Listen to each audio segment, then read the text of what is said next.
Hey everyone, today we are going to solve the LeetCode question, find missing elements. Okay, this question is very easy, so let's jump into the code directly. So first of all, we create a result variable. So this is array for missing number. And I'll show you two ways to solve this question. And the first solution is just sort input array. So nums equal sorted and then nums. And take minimum number and max number. So min and max equal min, not min, nums and 0 and nums and -1. And this is an index number initialized with 0. And while minimum is less than max, we continue. And if minimum equal current index number, in the case, so we found that number, so just update index plus equal 1. Else, so that means we found a missing number, right?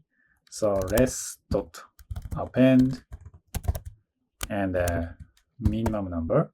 And every time we update minimum number plus equal 1. And then return result variable. Yeah, so let me submit it. Yeah, looks good. And the time complexity of this solution should be order of n log n because we use sort. And the space is order of sort. So it depends on language you use. So in Python, sort algorithm usually use like a team sort. So team sort needs like a on time. But it depends on the language. So I should say like a order of sort. Okay, let's move on next solution. Okay, let's write the code. First of all, we use set. So nums set equal set and nums. And we use minimum value and the maximum value. So min value and the max value equal min and nums set and the max and the nums set. And result variable, so this is empty array.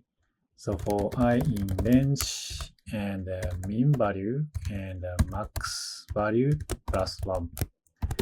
And then if I not in nums set, and then that is missing number, right? So let's dot append and I.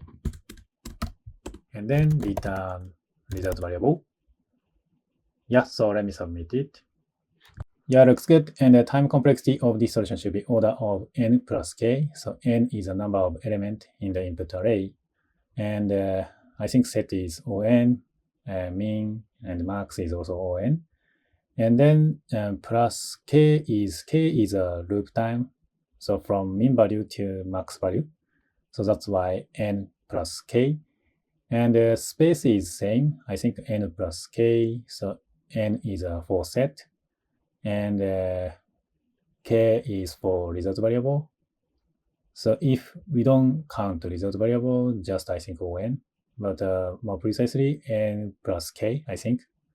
So in the worst case, almost k number will be appended to result variable. So that's why. Yeah, so that's all I have for you today. Please support me with the actions such as comment and hitting like button. I'll see you in the next question.